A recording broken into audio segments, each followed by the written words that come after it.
उपराजधानी नागपुरात मुसळधार पावसामुळे जे आहे ते अनेक भागामध्ये पूरजन्य स्थिती जी आहे ते निर्माण झालेली आहे। अनेक ठिकाणी लोक घरामध्ये अडकलेले आहेत, तर त्यांना रेस्क्यू करत जे आहे ते पालिका प्रशासनाकडून बाहेर देखील काढण्यात येत आहे। मी सध्याला आता नरसाळा भागामध्ये हुडकेश्वर पोलीस ठाण्याच्या हद्दीतील हा परिसर आहे। या ठिकाणी एकूण जवळपास 15हून अधिक लोकांना जे आहे ते रेस्क्यू करून बाहेर काढण्यात आले। आताच नुकतंच जे आहे ते एकाच कुटुंबातील 5 जणांना घरात अडकलेल्यांना जे आहे ते बाहेर काढण्यात आले। आपल्या सोबत ते स्वतः आहेत, आपण त्यांच्याशी थेट बोलूया।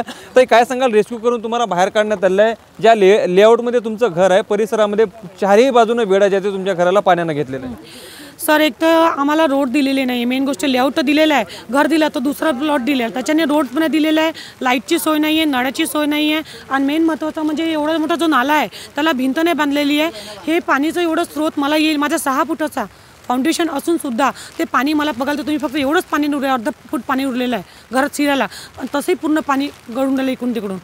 लहान लहान मुलं तुमच्या सोबत होती, कधीपासून तुम्ही अडकून होता त्यामध्ये, आणि लाईट वगैरे नाही तर अंधार वगैरे कशा पद्धतीने? लाईट नाही दिलेली आहे सर आम्हाला, आम्ही डिमांड भरलेला आहे।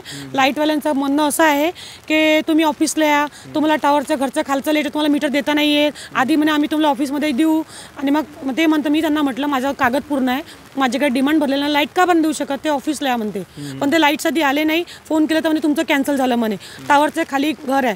तर माझं हे म्हणणं आहे, जे लेआउट लावलेलं तुम्ही लेआउट काढायला देऊ शकता टावरच्या खाली, तर आम्ही 2 रूम काऊन नाही बांधू शकत? तर ते काय म्हणतात, टावरच्या खाली लाईट देता येत नाही, तर आम्ही बिना लाईटचे कसं राहू?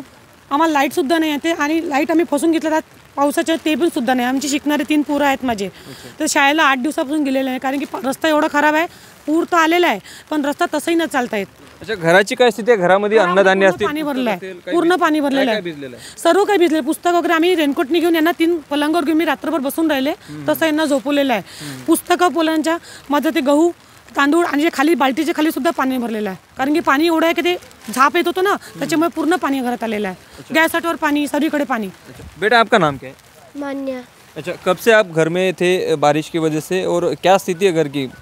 2 दिन से घर पे थे हम लोग, कल पानी की वजह से नाला भर गया था, तो हम लोग घर पे थे, हमको पता नहीं था कितना पानी भर जाएगा। अच्छा, 2-3 दिन से आप स्कूल नहीं गए फिर?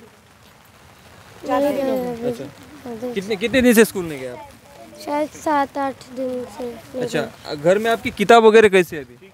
पूरी भीग गई है किताबें। अच्छा, तर नक्कीच आपण पाहू शकतो की हुडकेश्वर पोलीस ठाण्याच्या हद्दीतील हा परिसर आहे। एकूणच या संपूर्ण परिसरामध्ये जे आहे ते पाणीच पाणी जे आहे ते एकूणच भरलं गेलेलं आहे, आणि याच परिसरामध्ये एका कुटुंबातील जे आहे ते 5 सभासद एका घरामध्ये अडकलेले होते, त्यांना आता रेस्क्यू करून पालिका प्रशासनाच्या कर्मचाऱ्यांकडून बाहेर काढण्यात यश जे आहे ते आलेलं आहे। मात्र त्यांच्या ज्या काही समस्या आहेत त्या समस्या व्यथा त्यांनी जे आहे ते एकूणच या ठिकाणी मांडलेल्या आहेत, त्यामुळे निश्चितच त्यांच्या या मागण्याकडे देखील दुर्लक्ष न करता त्यांच्यावर काय तोडगा काढता येईल या देखील या बाजूने देखील प्रयत्न करणं अत्यंत आवश्यक आहे।